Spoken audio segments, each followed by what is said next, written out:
So I did want to give a little summary of what I had found so inspirational in this book. It's literally called The Book of Hope.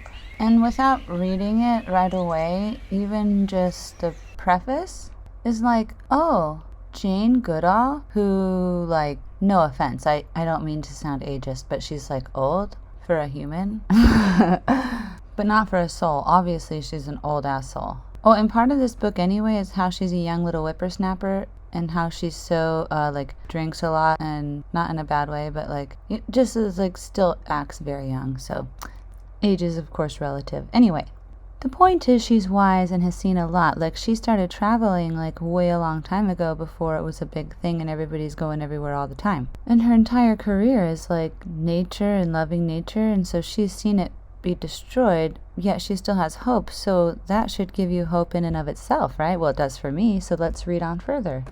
So without going into too much of it, but I do recommend reading it. I actually haven't finished the book, but right now I'm reading the Resilience of Nature section, and to me this is a very helpful thing to read and hear. I'm going to try and say it real poetic and serious-like, because a lot of my cynicism has been just that it feels kind of too late, like, you know, aww. But, oh, some of these stories, you're like, wow, nature really is resilient. Like, let me just let the stories speak for themselves. Okay, so here we go. There are two stories. Both are generally examples of how humans can inflict so much pain on ourselves, but also nature with it. After 9/11, a few weeks after the collapse, while they were cleaning up the debris, they found a tree that was almost going to go to the dump because it was so badly mutilated and looked dead. But there was a worker who begged to save it. And then they did, and they brought it back to life, and it grew big, and they returned it to the spot. And, like, if you know that because you're, like, in New York and stuff, but I've never heard that story, and I just love that. And another incredible story, also about a survivor tree. 2 500-year-old camphor trees managed to survive the Nagasaki bombing. In Japan, they consider these sacred trees, with good reason. The trees managed to survive a nuclear bombing and still bloom to give us hope, but with black interior as a somber reminder what the tree went through. Well, and I think that the hopefulness there is, like, even if we can't save humanity, like, nature can still get along, or whatever. So, at the very least, you say, okay, we're dead, but let's save those few resilient trees that will, you know, like, let's still stop climate change so that those resilient trees can do their thing. Well, that doesn't sound hopeful, but I think it is. It's just kind of like, if you care about nature, nature has a chance. Humanity does too, but there's something to care about either way. And, like, I do think about that sometimes. I think, wouldn't it be cool? I mean, not cool. Not that I want people to die, but, like, if people did die but the world didn't die, and then certain species had a chance to be the dominant species and then grew and thrived and evolved into all kinds of interesting things. Like, I love octopuses and I find them fascinating. Wouldn't it be cool if, like, they eventually got out of the water? I don't know, like, come back to the world in a time machine in however many millions of years and see an octopus dominant world. That would be cool. Let's make that movie. So then they talk about how cute chimpanzees are because, of course, it's Jane Goodall. We have to talk about chimpanzees. But they adapt and they teach each other stuff. So, usually they make a nest and go to bed at night. But in Senegal, where it's getting, like, super hot, they instead forage on moonlit nights because it's much cooler. And they even spend time in caves, which is, like, they don't usually do that. So it's like, hey, you know, the chimpanzees are figuring it out, you know, like, let's not give up on them. Alright, so they don't put it in these terms, but this does remind me of my insights to chakras, which I'll repeat for you now, if you didn't watch my other video. always referencing other videos,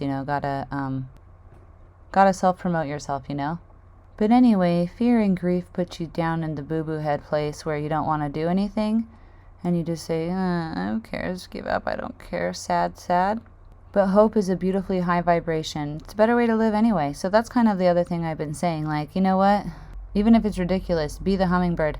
Have you heard that one adage thing? Okay, there's two, because they're very nice and pretty, and I think they come from the church, but who cares? Why are we so biased? Why am I so biased is what I mean. I'm sorry. I'm no more you statements, just I statements. I'm doing reflecty. I'm starting with the woman in the reflection device. I don't want copyrights. Okay, so real quick, one of the stories is there's a fire and all the animals are just this sucks, we're gonna die. And then there's a hummingbird, and it's tiny, obviously, and it is picking up water and trying to put the fire out, and the animals are what are you doing? And the hummingbird's well, there's a fire. And they're yeah, but you're small, what are you gonna do with your beak? And the hummingbird is I would rather try, even if it's so futile and stupid, because I'd rather than to just sit there waiting for the fire to get there, right? And then maybe, just maybe, they go, yeah, me too. And then the people with bigger mouths and buckets join in, and the fire goes away. Yeah, cool story, right? Okay, that's one. And then the second one is really nice man. Let's say that he's super sexy, just because it's trying to create an image here, okay? Or how about it's a sexy woman? Imagine your most sexiest person. Is that person real? And they're walking along the beach, and then it's not you who runs into them. You're just watching this. They don't even know that you're there. You're a creep in the bushes. I'm sorry, I'm totally cracking myself up over here. Okay. Okay, so another person walks up, and they're not nice.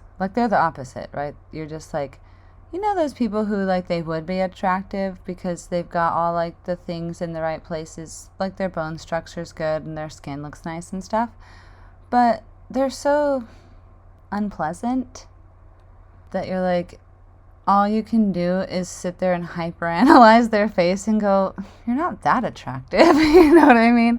I don't know if you do that. It really is just skin deep over here. You're not even that fun to look at when you're icky to be around, right?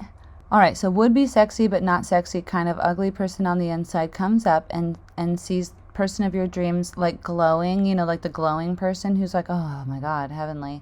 And the glowy person, oh, right, hold on. We're not just on any beach. Okay, and I don't know why you're just sitting in the bushes not doing anything. Just kidding. So, the beach is littered with starfish. Ooh. But sad. Oh, that's sad, right? Because they're going to die. But they're not dying yet. They're not dead yet. But they're dying because they're suffocating. And it was what happened? Oh, no. So the beautiful person who glows is walking along and picking them up and throwing them back in. But there's a lot of them. This was what happened? Oh, God, this storm, ugh. So the ugly on the inside person is what are you doing? You're never going to get to all of them. And the glowing person is oh, wait, no, hold on, I have to use the right language. So the attitude person's you're never going to make a difference, right? And then the glowing person picks up the starfish, or one of the starfishes, and throws it into the ocean, with a beautiful, ooh, wave. Ah, toss, splash, magic. And then turns and is well, it made a difference to that one. Oh, but then the goddess bitch comes out, right? Hey, made a difference to that one, right? Oh, so she glows, but she's also badass. Well, because that's my favorite kind of woman. Okay, so anyway, I hope that those were two inspiring stories. I like metaphors, Kay? So yeah, actually, I'm going to make it 3 stories, Kay. When you're building a snowman, well, and if you've never built one, then here you go. This is what it's like. You first have to have a starting thing, a sturdy clump of ball, a ball that you would throw at somebody, and hurt them. But instead of throwing it at somebody, you start to roll it, and at first it doesn't stick, and then it starts to stick, and then it sticks so much that it picks it up almost like carpet, it's like, whoa, it's really cool. And then so it's like it's it's like the domino effect, the snowman effect, the snowman building effect. It requires some effort at first and some initial momentum, but then it's like, whew, whoa, oh my gosh, that was so easy. I've got this giant ball and the yard is clear of snow. Wow. And it was fun. Okay, but then, see, and that's also what I like about the snowman effect, is that they're stages, right? So, oh, well, that was the bottom one. Now we need to make, some effort for step 2, there's like stages. All right, but guess what, full circle? It's all related. And this is what she's saying too. And the tropical fish, this is a random example, but if you live where there's tropical fish and you're starving, then you're going to sell the tropical fish like you're not in the same situation as us. Class system and corporate takeover is at the heart of all of it. We can't have people in survival situations who are willing to compromise the planet. We're definitely not in that situation, so let's not compromise the planet for really stupid things. Me included, being a big fat hypocrite, and that's what I mean, is sometimes you can, me can, we all can, a lot of us can, ignore your own responsibility because other people aren't doing it. But you have to be the glowing person on the beach or the hummingbird. Like, you have to be the first one, even if you can't wait for somebody else to be the first one. You have to be. Me have to be, so that's why me doing it. Me trying to be better. And me not trying to be perfect. Me trying to make efforts like a snowman. And back to Jane Goodall. Now we got to talk about some of these really cool restoration projects. So there was a disused quarry, a monstrous 500-acre scar where almost nothing grew. Interestingly, though, this vast restoration project was initiated not by a group of conservationists, but the man whose company had caused the devastation. He tasked the company horticulturist to restore the ecosystem. At first, it seemed impossible. He first selected a pioneer tree, most suited to the arid saline conditions. They took root, and with fertilizer and microfungi, the trees grew, and in 10 years they were 30 meters tall. And for us dummies who don't know meters, I can't translate or convert that for you because I'm a dummy too. But then the magic happened, so the soil layer was now thick enough to support over 180 species of indigenous trees and other plants. And eventually, giraffes, zebras, and even hippopotamuses were introduced. Today it is known as Haller Park, and it's visited by people from around the world. Does that not make you feel special? What would the world look like if we started that healing work in all the areas we desecrated? That is what Jane is wondering. Me too. Oh my gosh, isn't that hopeful? Let's all do it today. But aren't we pushing nature to the breaking point? Isn't there a point at which resilience becomes impossible? A point where the damage suffered is irreparable? And she said, actually, Doug, this is exactly why writing this book is so important. I meet so many people, including those who have worked to protect nature, who have lost all hope. They see places they have loved destroyed, projects they have worked on fail, efforts to save an area of wildlife overturned. Because governments and businesses put short-term gain, immediate profit before protecting the environment for future generations. And because of all this, there are more and more people of all ages who are feeling anxious and sometimes deeply depressed because of what they know is happening. It's called eco-grief. They bring out this story about this woman who has the eco-grief, and it's super affecting her life. Like, she's like, So she goes to this shaman dude, and he's like, you're not letting go of your grief. You're intellectualizing it, not feeling it. Until you get it out of your body won't function. So she went into the forest and had some magical experiences, and then her pain went away, which is like, yeah, I mean, believe in those stories or not, but I like them. All right, so bringing it back to anger versus sad. or anger versus grief, or anger versus depressed, or blah, blah, you know what I mean. Anger versus, like, lower feelings. Jane says, because we're friends now, so we're on a first-name basis, I'm not immune to all that's going on. When, for instance, a peaceful patch of woodland with trees and birds singing is razed to the ground for yet another frickin' shopping mall. She didn't say frickin'.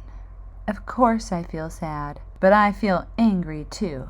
And I try to pull myself together. I think of all the places that are still wild and beautiful, and that the fight to save them must intensify.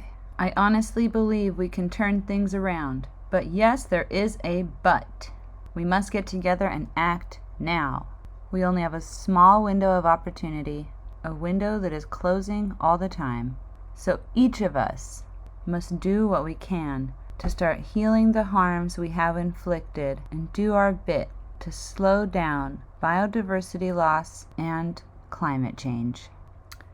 BT Dubs, I want to also say that she says she feels connected with a great spiritual power, and that power is with her at all times, a force she can turn to for courage and strength. Yes, the force is strong with her.